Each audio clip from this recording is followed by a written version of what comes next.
estou feliz, deveras feliz, por estar com vocês novamente. Por quê? Porque é um tempo, né? Sem vir. Porque agora nós temos a presença do vereador Júlio, porque ontem ele foi aprovado lá no seminário, no presbitério. A propósito, a reunião do presbiteriano foi muito boa. Trago boas notícias para os irmãos. A nossa igreja, graças a Deus, tem um presbitério que tem cuidado de nós. Então discutimos vários assuntos com relação a todas as igrejas do presbitério. Então, irmãos, foi muito bom, foi muito boa a reunião. Então eu trago um abraço aos irmãos dos Botes, que nos receberam, graças a Deus, lá maravilhosamente bem. Foi um dia cansativo porque trata dessas questões todas, né? Mas foi muito proveitosa a reunião. Reunião esta que o reverendo Júlio foi aprovado, ele estava licenciado, e agora já vai haver o culto de ordenação dele. Ele foi aceito, né? Ele passou, fez o sermão de prova, e agora vai ser ordenado no dia 6 de março. É isso, Júlio? Isso, dia 6 de março. Dia 6 de março vai ter um culto específico para isso. Os irmãos já estão convidados, vai ser uma bênção, irmão. Tá? E o março. 6 de abril, desculpa. 6 de abril. É que é tanta coisa na cabeça, tanta coisa que a gente estuda tudo. Mas nós estamos muito felizes por isso. Por quê? Estava comentando agora com a Andressa. Irmãos, quando a gente fala de igreja, a gente vê reino de Deus. Não vê igreja específica. A gente vê o reino. Então existe Ibaté, São Carlos, Ribeirão Bonito, Araraquara, que estão no nosso eixo de influência. Então, quando a gente pensa em igreja, a gente pensa, né, essas congregações, todas essas igrejas, que a gente vê o reino de Deus. Nós vamos falar sobre isso hoje, né? Então, nós estamos felizes com a chegada do reverendo Júlio para somar conosco. Estava muito cansativo para mim e para a Gisele. Irmãos, é cansativo. Você demora para preparar o seu irmão. Né? E agora eu fico feliz também que alguma coisa que foi dita aqui por nós está sendo posto em prática. A saber, os irmãos estão se envolvendo. Por exemplo, nós tivemos hoje a participação da Andressa na liturgia do culto. Irmãos, que bonitinha, que legal. Se candidatem também, irmão, para participar do culto. É muito bacana. Mas todos têm condições, irmãos. Mas eu estou com uma idade. Olha o que a palavra diz: que na velhice darão frutos. Louvado seja Deus. Não sou eu que estou dizendo, é a palavra de Deus. Então se exponha, se candidate. Fala, eu aqui, erga a mão, né? Fala, eu que conversa com o reverendo Júlio, com os irmãos que estão aqui, participe, irmão, da igreja. É tão gostoso. Lá em Baté todo mundo participa. Então vai fazer dia, vai, sabe? Até a palavra, por que não? Por que não? Até o seu irmão, por que não, irmão? Tá? Então de repente tem aí uma vontade, expressa essa vontade, participa dos trabalhos durante a semana, né? Teve a semana de oração, nós ficamos sabendo, uma bênção, tá bom? Se disponha, porque nós vivemos dias difíceis, uma sombra paira sobre o mundo. Vocês estão atentos? Olha as notícias. O cristão, né, ele precisa estar com uma Bíblia. Olha que interessante, ele precisa estar com uma Bíblia na mão e o jornal do dia na mão também. Ele tem que estar informado. Vocês estão vendo o que está acontecendo em Israel? No mundo, o mundo está em evolução, corrida armamentista. Estamos no limiar da terra prometida. Louvado seja Deus. Esta geração nossa, irmãos, está passando por momentos históricos. Ficamos quase 70 anos sem guerras significativas. E agora, dona Maria José, rumores de guerra se espalham por todo canto. Todas as nações se preparando para um confronto armado. Então, fiquem atentos. E às vezes a igreja dorme em berço esplêndido. Então é preciso se desvencilhar dos seus afazeres do dia a dia Olha essa palavra, hein? É muito forte, como dizem nossos irmãos assembleanos. E nós olharmos para o reino de Deus. Porque durante o dia nós temos o tempo todo para fazer as nossas coisas. E pouco fazemos para Deus. Nós estamos com um projeto lá em Baté que está dando muito certo, que é o discipulado, que teve a palestra lá do reverendo Lira, e nós estamos pondo em prática. Primeiro, a gente ganha as pessoas para nós, com o nosso testemunho. Depois elas vêm para a igreja. Interessante isso, né? Então, é a igreja que vai, não é o povo que vem. É você que vai. Olha o desafio para ganhar as almas. Tá bom, irmãos? Isso não é serviço do pastor somente, mas de toda a igreja. E sabendo que um dia nós daremos conta. Interessante isso, hein? A hora que chegarmos diante de Deus, Ele diz: estenda a tua mão aí, eu quero ver os frutos que você tem. Já pensou, irmãos, diante do grande rei, e você disser: não tenho nada? Fiquei quantos anos lá, não produzi absolutamente nada? Então é uma reflexão que pega a mim também, e pega a todos nós. Vir na igreja, Andresa, todo domingo, e aí? A palavra diz assim, que aquele que não produz, a árvore que não produz, ela é cortada e lançada no fogo. Nós não fomos chamados, irmãos, para ficar passivamente ouvindo o pregador falar. Não. E os talentos que você tem? Você recebeu um talento de Deus. Não vou falar sobre isso hoje, mas é importante refletir. Você tem talento. Quando você está entregando ele, os dias vão se passando, e a palavra de Deus é para ontem, é urgente. Convide as pessoas, participe do evangelismo no mundo, porque milhares estão a morrer sem Cristo. Essa prerrogativa é da igreja, não é de outra pessoa. Não vai descer um anjo aqui e causar um impacto em Araraquara. Não vai. É cada um com o seu trabalho, com o seu testemunho, e aí atraindo as pessoas para nós primeiro. Aí elas olhando para nós, para o nosso testemunho, dizendo: eu vou. Tá bom, irmãos? Que adianta ficar 200 anos na igreja e não produzir um fruto? Então essa é uma reflexão que nós estamos fazendo lá em Baté, e nós trazemos também para vocês esse desafio, tá? De frutificar. Quando você abrir a janela, aleluia! Quando você abrir a sua janela, abriu a janela da sua casa, estou viva, Senhor, eu estou vivo, Senhor, antes que o relógio dê meia-noite, que o teu Espírito invada a minha alma, e que alguém seja transformado pelas minhas palavras, ações e atitudes no dia que se chama hoje. Aleluia! Quantas pessoas precisam ser impactadas, né, por nós? Eu penso sempre nisso, irmão. Aí eu fico atento. Aí vai para o trabalho e tal, eu fico sempre atento. Até quem é que está precisando de uma palavra? Aí de repente chega. Opa! Espírito de Deus, que sopra sobre os 4 ventos da terra. Se eu falar, ele não vai me ouvir.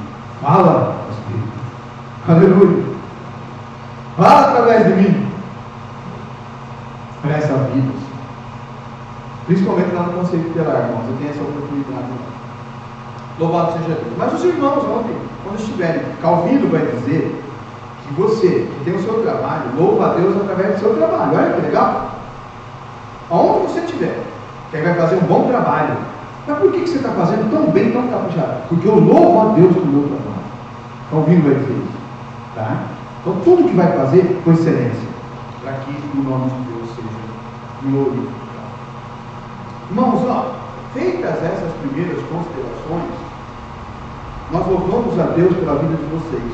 Porque vejam vocês que mesmo estando alguns irmãos ausentes, nós temos um número considerável de pessoas para ouvir a palavra de Deus. Então, nós faremos um desafio nesta manhã para que a palavra mexa com os nossos corações e não seja mais um sermão. Porque o que nós temos hoje é pessoas consumidoras de sermão. Viu, William? Aí vai no YouTube, aí vai não sei aonde, e não muda. Ó, que sermão! A aplicabilidade da palavra não existe. Então, o desafio hoje é guardarmos, né, a palavra de hoje e ruminarmos, né, como faz o boi que rumina o capim, ruminarmos essa palavra a semana inteira até o próximo domingo. Nós falaremos alguma coisa no livro de Provérbios. Quem aqui já leu no livro de Provérbios? Nós lemos ele todo, né? Quem é que já leu ele todo aqui? É um livro riquíssimo em conselho. Sobretudo nos dias de hoje, que as coisas estão muito difíceis, o livro de Provérbios é um livro bacana para você ler e encontrar sabedoria. E nós vamos falar exatamente sobre isso, sobre sabedoria. Andresa, você não faz um favor para mim, meu bem, de desligar esse ventilador? Ele vai virar o cabelo. Eu vou passar calor, mas ele vai ficar virando minhas coisas e eu não vou ter sossego. Então, eu começo fazendo uma pergunta aos irmãos: o que é sabedoria? O que é a palavra? O que significa ela? Vamos pensar sobre ela. Agora, o que é a palavra sabedoria? O que é uma pessoa sábia? Uma pessoa sábia, o que é? O que ela tem? Segundo o dicionário, a pessoa sábia, sábio é o caráter de uma pessoa que tem ciência, presta atenção, instrução, que tem erudição. Isso é o dicionário que diz. Mas será que é realmente isso? Uma pessoa sábia é aquela que detém conhecimento? Irmãos, quando a gente faz essa pergunta, já fica evidente que não. Porque uma pessoa que fez doutorado, que fez isso, fez aquilo, estudou, tem ciência, tem conhecimento, ela é sábia. Ela pode ser sábia? Pode. Mas isso é a prerrogativa de uma pessoa sábia? Se for isso, o que o dicionário diz, o que dizer então de pessoas, por exemplo, só para citar uma, de pessoas que, mesmo dotadas de tanto conhecimento, fizeram o mal para a humanidade? Só semearam a maldade. E para citar uma pessoa, Hitler. Hitler era uma pessoa muito sábia. Era um homem genial. Mas ele foi um homem sábio, irmãos? Que legado que ele deixou? Irmãos, o povo alemão sempre foi um povo do saber, das tradições culturais, da cultura, da música, etc, etc. Vocês sabem disso. No entanto, irmãos, sobre a influência de Hitler, vocês sabem o que os alemães fizeram. Então, existe alguma sabedoria nisso?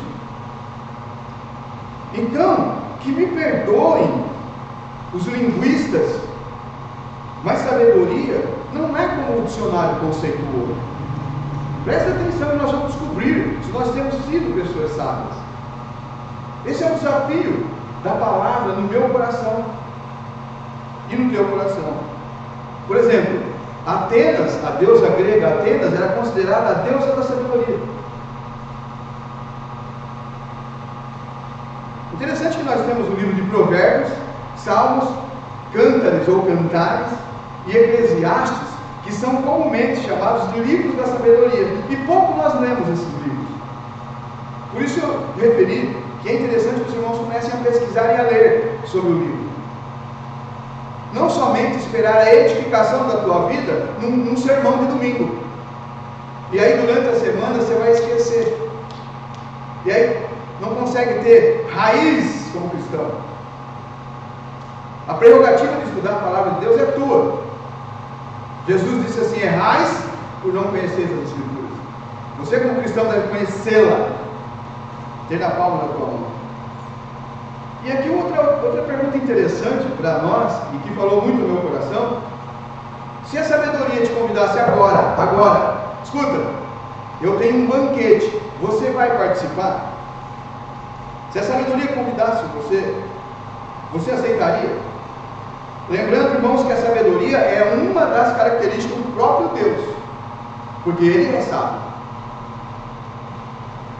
E lembrando também que a sabedoria ela é um tesouro que está escondido em algum lugar que nós precisamos procurar. Então, olha que interessante, é preciso eu querer ser sábio, ou seja, buscar essa sabedoria, Dona Maria José.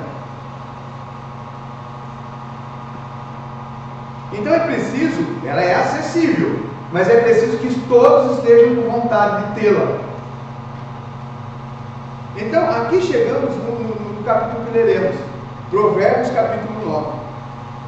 Gostaria que os irmãos abrissem, por favor, Provérbios capítulo 9, e alguém aí com uma voz potente possa ler para nós. Quem achar aí capítulo 9 de Provérbios, nós vamos ler até o versículo 7. Se alguém aí se dispor para ajudar a gente.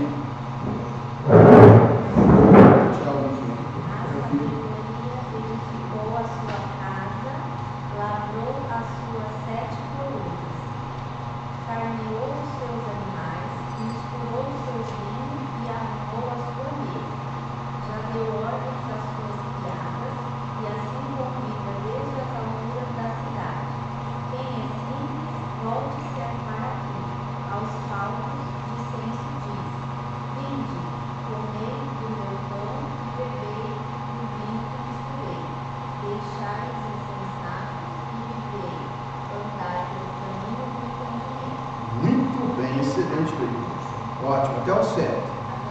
Até o 7. Agora, minha irmã, você vai ler o 10, por favor, o 10. O temor do Senhor é o princípio da sabedoria. Pronto. Agora, minha irmã, por favor, lê o 16. Quem é simples, volte-se para aqui, e aos faltos de senso diz: as águas bombadas são doces, e o pão comido às ocultas é agradável. 18. Eles, porém, não sabem que ali estão os mortos, que os seus convidados estão nas profundezas do inferno. Pronto, muito obrigado, minha irmã. Irmãos, aqui nós temos duas situações. Nós temos a sabedoria, ela recebe, presta bem atenção, ela recebe aquilo que na literatura a gente chama de personificação. O que seria isso?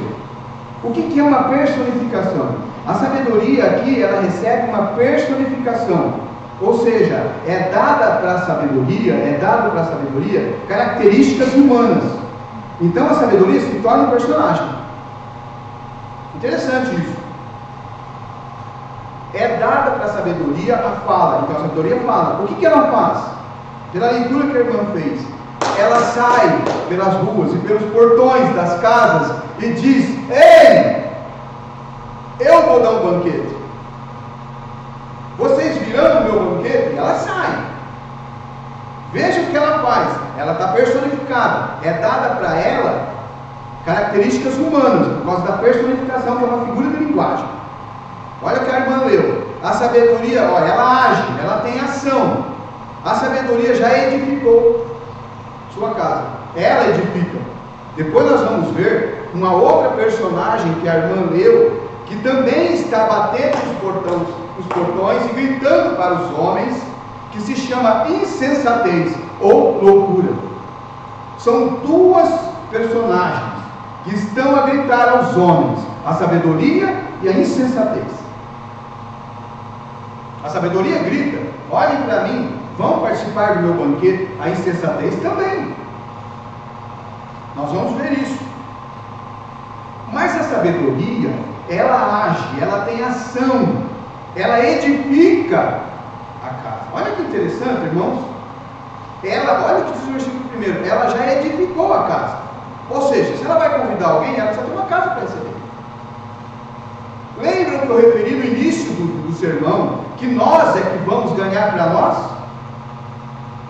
Então as pessoas têm que ver em nós esse adjetivo. Elas têm que se interessar por nós. Interessante isso, para poder você ganhar a pessoa para Jesus. A sabedoria fez isso. Edificou a casa. O que mais que ela fez? Lavrou as 7 colunas. Se ela vai chamar alguém, a casa tem que ser segura. Senão alguém entra lá e a casa cai. E aí, faz o quê? Morre todo mundo. Sabedoria. 7 colunas. Irmãos, ó, no passado, as 7 colunas tinham um significado muito interessante. Por exemplo, o palácio, né, os grandes palácios da época, todos eles tinham 7 colunas principais. Né? Então, por exemplo, o palácio do rei Senaqueribe, né, é um exemplo. Todas as construções pagãs, inclusive da deusa Afrodite, elas tinham essas 7 colunas. Então isso é um significado muito interessante. Depois ela mata os animais para preparar a melhor carne, o melhor vinho. Percebam, irmãos? Já preparou a sua mesa está pronta. Aí ela chama as pessoas. Ela sai a chamar as pessoas não vão. Ela insiste e manda as suas criadas. Ela não desiste. Vejam que interessante, irmãos. Ela manda as suas criadas. Versículo 3, já deu ordem, ninguém veio, eu saí, gritei, ninguém veio. Vai vocês, vão vocês. Elas saem a chamar. E as pessoas, é claro, não vêm. Ela arruma uma grande mesa. Por quê? Porque ela espera muitos convidados. Ela fala, todo mundo vai me ouvir. Eu sou a sabedoria, eles vão me ouvir. Olha que interessante, irmãos. A igreja grita a plenos pulmões. Olhem para Jesus. E as pessoas viram as costas. A sabedoria achava que todos ouviriam. Mas existe uma personagem também na cidade, Reverendo Júlio, chamando e clamando também, que é a insensatez e a loucura. Saia das portas das baladas durante o fim de semana, que você vai ver a insensatez e a loucura gritando para os jovens: ouçam-me! E os jovens correndo atrás da insensatez e da loucura. E ela diz, a insensatez, a loucura, agora personificada. Se os irmãos continuarem lendo, ela se personifica numa mulher. E é interessante que ela não age como a loucura, ela não constrói a sua casa, ela não está preocupada com a segurança dos convidados. A insensatez não, sabe o que ela faz? Ela já pega uma casa qualquer pronta, porque ela não está preocupada se a casa vai cair ou não. Ela quer chamar as pessoas para beberem do seu vinho, se embriagarem, e ela lança então o seu convite. Irmãos, a quem nós estamos ouvindo? A insensatez ou a sabedoria? E pensa bem para dar essa resposta, porque quando eu fui questionado pela palavra sobre isso, eu fiquei pensando, porque se eu estivesse, o Silas, dando ouvidos à sabedoria, minha vida ela é pautada pela sabedoria de Deus. Então eu fiquei em dúvida, olhando para mim. E no capítulo 3, o banquete da sabedoria já está pronto, mas não chegou ninguém, os convidados não foram. E ela insiste, vão pelas cidades, gritam, talvez não ouviram a gente. Talvez eles não ouviram. Vão novamente, insisto, pois a mesa está preparada e eu estou aguardando. Não é assim para o Evangelho? O Evangelho não está aí, irmãos, para alcançar as pessoas? O Evangelho não está aí para redimir as pessoas? Nós tivemos, acho que já até contei aqui, daquela jovenzinha que estava prestes a se enforcar, a tirar a vida, que inclusive já faz parte desse trabalho discipulado, está indo, frequentando a igreja de Baté. Eu acho que eu contei para os irmãos que ninguém entrava no quarto dela, tanto que pedia. Está lá, irmãos. Inclusive ela vai vir, viu? Ela vai até ter vindo hoje, não deu certo. A insensatez não edifica nada, pega uma coisa pronta. Ela quer tudo pronto. Tem que estar tudo pronto do jeito dela. Não é assim que nós somos? Faz uma coisa que vai contra nós para ver como é que faz. Não temos paciência absolutamente com nada. É só nos desagradar. Então, a insensatez já pega o que está pronto, não está preocupada. E ela chama para o banquete. E aí a casa enche. Chama para a balada, molecada. E chama para o culto. O que a insensatez faz? Ela não está preocupada. Ela pega uma cadeira, olha que legal, que interessante. Ela põe bem na esquina. E fica lá sentada. Aí ela chama. Assim como a sabedoria chama os insensatos, os faltos de conhecimento, a insensatez e a loucura também chamam. Ela diz: vem para cá. Aqueles que estão passando pelo caminho, ei, simples de coração, olha aqui para mim, voltem para cá. Vocês que são faltos de entendimento, vocês venham aqui na Escritura. Venham aqui, versículo 17: as águas roubadas são mais doces. Olha que interessante, irmãos. E o pão tomado às escondidas é mais agradável. Não é a nossa essência? E aqui nós observamos um dos 5 pontos, Júlio, do calvinismo: a degradação total humana. Nós somos assim, irmãos. Ó, aquilo ali que é roubado parece que é mais gostoso. Aquilo que é tomado às escondidas parece que é melhor, é mais agradável.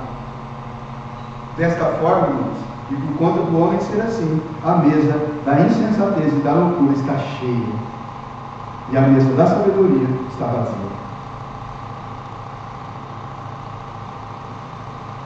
E é interessante que no versículo 18, a irmã leu, e muito bem dito, que eles não observam que na casa da insensatez, olha o que a minha versão diz. Você quer ver o que a minha versão diz? Que interessante, irmãos. Ó, no versículo 18: mas não sabem, ou seja, aqueles que foram convidados pela insensatez, estão lá na mesa, mas não sabem que ali estão os mortos. Olha, irmãos, que os seus convidados estão nas profundezas do inferno. Então vejam, por isso é chamado de insensatez de loucura, a quem dá ouvidos a isso. E qual que é o nosso contraponto? É fazer com que as pessoas vejam isso. Mas como é que nós faremos isso, irmã Terezinha? Como nós faremos isso? Chacoalhando as pessoas e batendo nelas? Não! Com as nossas próprias atitudes, Andresa.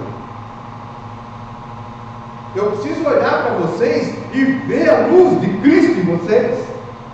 E eu dizer: louvado seja Deus, aí há sabedoria. Da mulher que trata o marido com honra, com displicência, não com displicência. Do pai que educa o filho com amor. Veja, irmãos, a sabedoria. Daquele que está no trânsito é provocado e não reage, não sai para a briga, a sabedoria. E é curioso pensar, irmãos, que se a sabedoria, como eu referi no início do sermão, ela é um tesouro, por que ninguém vai atrás dela? Por quê? Por que ela trabalhou tanto, edificou a casa, deu segurança, e aí ninguém foi?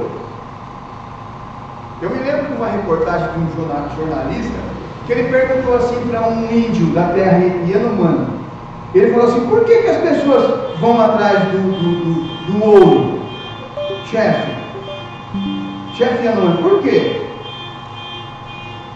Aí ele respondeu, ele pensou, ele falou: por que as pessoas revolvem a terra, né, para mexer lá no ouro, para buscar? E ele disse assim: foi Deus que colocou o ouro lá, que escondeu o ouro, porque ele, na mão dos homens, o ouro, ele traz de doenças, porque usa mercúrio para tirar o ouro da terra, ele traz desavenças, irmãos. O dinheiro traz desavenças. Recentemente, lá na minha família, por conta da morte do meu sogro, uma briga entre a família, sem precedentes, por causa de uma casa, uma briga. Olha o conselho do chefe indígena: o ouro traz dissensões, o dinheiro traz essas situações difíceis. Por isso que Deus escondeu o ouro na terra, disse o índio. E a sabedoria, irmãos, ela está no caminho de todos, né? Então é importante que nós entendamos que a sabedoria, ela vai trazer tudo isso para nós, se nós a tivermos. Nós vamos ler isso no capítulo 3, não precisam ler, versículo 13. Olha que interessante, feliz é a pessoa, Provérbios 3, 13.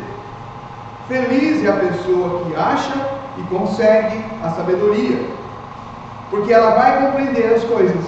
Então, por exemplo, quando você tem a sabedoria, você vai ter a compreensão de tudo, e vai perceber, por exemplo, como diz no versículo 13, que a sabedoria tem mais valor do que o ouro. Quem a acha uma riqueza. Quando ela é aplicada, ela traz luz à mente da criatura humana. Por exemplo, quando você ouve um conselho,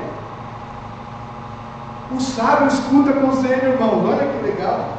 Se vocês forem ler lá, olha se eu estou falando besteira, no versículo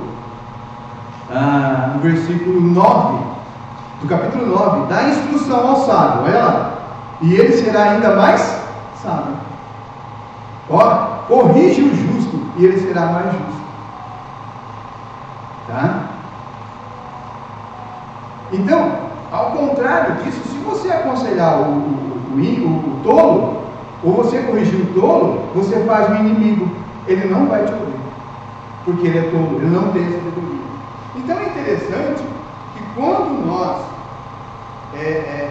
observamos, temos aplicada essa sabedoria na nossa vida, ela vai trazer luz e vai trazer todas as outras coisas. Depois que você adquiriu a sabedoria, todas as outras coisas estarão na tua vida. Se não, vejamos o que aconteceu com Salomão. Ele está em Gibeá, foi ungido rei. Deus aparece para ele: Salomão, filho de Davi, peça o que você quiser que eu vou te dar. O que ele pede, irmãos? Sabedoria. Interessante, né? Senhor, o Senhor foi com meu pai Davi. Agora o Senhor me constituiu como rei desta grande nação. Eles são, Senhor, como o pó da terra. Me dá, Senhor, sabedoria, para que eu possa entrar e sair no meio do povo. Uma palavra, irmãos, de Deus. Olha como a sabedoria arrasta todas as outras coisas. Salomão, como você não pedisse para mim a morte dos seus inimigos, nem para vencer a guerra, nem ouro, nem prata, tudo isso eu te darei, Salomão. E vocês conhecem a história de Salomão. Uma em particular que chama bastante atenção, quando uma mãe dorme em cima do filho, ela morre. São duas mães e duas crianças. Aí, quando acorda, tem uma criança morta. Aquela que matou o filho dormindo, vê o outro e pega para ela. Vocês conhecem a história. Vão diante do rei: é meu filho que está vivo, não é o meu. A sabedoria de Salomão, irmãos, pega uma espada, aleluia, partem essa criança, dá metade para um, metade para outro. É claro que a mãe verdadeira não ia permitir. Que mãe que vai permitir, irmãos? Que interessante a sabedoria do rei. Pega a espada lá, eu até imagino um soldado com a espada e ele erguendo a criança. Pronto, agora é um pedaço cada um da Maria José. E a mãe verdadeira grita: não faça isso, rei. Entrega para ela. Aleluia, Senhor. E ele pega e fala: entrega para essa aqui. Essa é a mãe. Então, irmãos, é interessante isso. Quando nós temos a sabedoria de Deus, nós vamos aprender onde buscá-la. Ela nos faz entender as coisas, compreender as coisas. Nós descobrimos os detalhes da vida, nós sorrimos mais. Os irmãos podem ver que uma pessoa que ela sabe, ela pode até ter uns momentos de tristeza, mas ela não é uma pessoa triste, ela é feliz. Então, existe uma canção do Almir Sater que chama Seguir em Frente, que ele fala assim: é preciso amor para poder pulsar a vida, é preciso paz para poder sorrir. Interessante, né? É preciso a chuva para poder florir. Ora, quem é que observa todas essas coisas, irmãos? Uma pessoa sábia, Uma pessoa que está bem.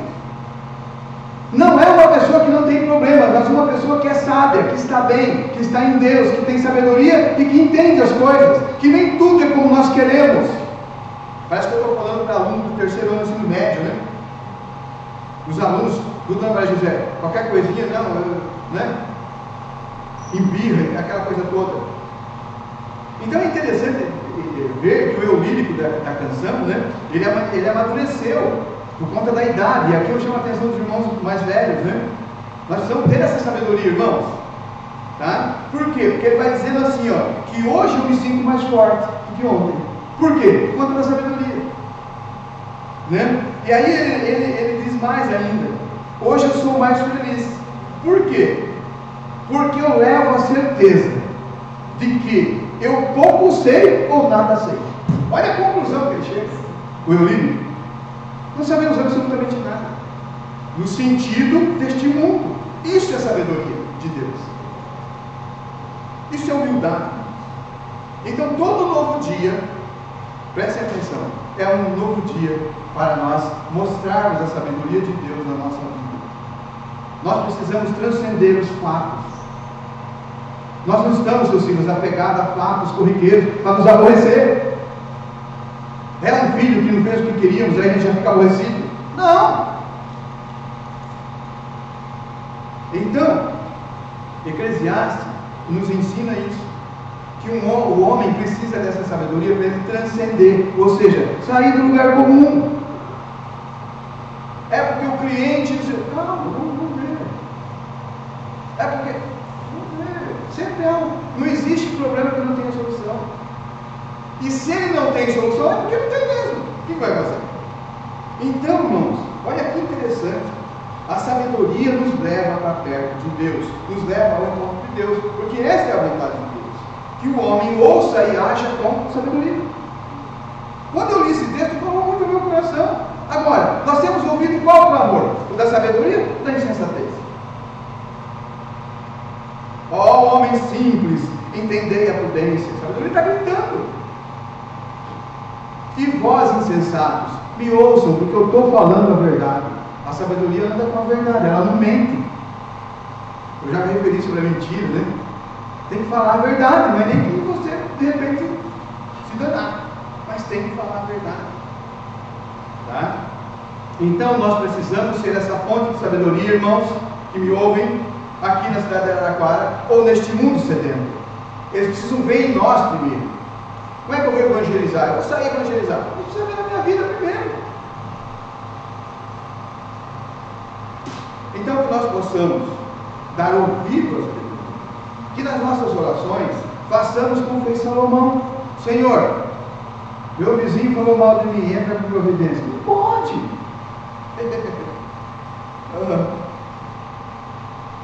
Então, orar aquilo que Deus gostaria que nós orássemos, peçamos com sabedoria. E é interessante, irmãos, que Tiago vai dizer que as nossas orações, às vezes, William, elas não são respondidas por conta que nós oramos mal. Depois vocês chequem isso. Pedis e não recebeis, porque pedis mal. Interessante, né? Até para orar tem que ter sabedoria. Quando eu vou fazer oração, seus filhos, eu vou pensar: Senhor, o que eu vou orar? Eu preciso orar uma coisa que engrandeça a Deus. Senhor, aí vai direcionar. Senhor, me dá isso, porque acabou a comida, me dá. Sempre o homem, né? Sempre o homem. Então, irmãos, é importante que nós assim entendamos. Agora, para fechar com chave de ouro, a cereja do bolo, aonde eu encontro essa sabedoria? Onde está essa? Eu quero, irmãos. Eu quero. Eu preciso dessa sabedoria, beleza? Porque eu quero ser um homem bom, eu quero ser uma pessoa que influencie bem as pessoas, no caminho do bem. Então eu preciso, falou muito comigo, eu preciso buscar essa sabedoria. Agora vem a pergunta: onde eu encontro, William? Alguém, por favor, leia Tiago 1:5, para ver se a gente acha essa fonte de sabedoria. Quem sabe a gente acha, porque nós agora queremos ser sábios. Aleluia, louvado seja Deus. Nós queremos ser sábios e primar pelas coisas sábias. Tiago 1:5, nós vamos ouvir.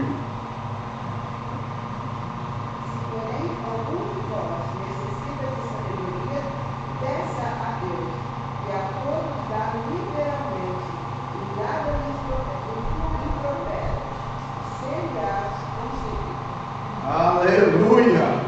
Oh, glória a Deus! Aonde nós vamos encontrar, irmãos? Em Deus. Louvado seja Deus. Louvado seja Deus. Que as nossas orações a partir de hoje, irmãos, olha, falou muito essa palavra do meu coração. Eu mudei em oração, irmãos. Senhor, me dá sabedoria em todas as situações. Né, seu Walter? Essas situações da vida, tantas coisas para serem decididas, me dá, Senhor, sabedoria. Aleluia. Que nós possamos entender dessa forma, perseverarmos em pedir, porque a Alice leu lá para nós que Ele dá a todos liberalmente, né? Basta que nós peçamos a Deus sabedoria. Que Deus abençoe os irmãos, Deus guarde, Deus proteja, que Deus dê sabedoria para você no trabalho, em casa, diante das dificuldades da vida, que você faça a coisa certa, porque aí com certeza Deus vai te abençoar, porque Ele não trabalha na ilegalidade. Ou talvez quando fizer alguma coisa que não for sábio e tiver em descontinuidade com a palavra de Deus, é claro que não vai dar certo. Tá bom, irmãos? Que Deus abençoe.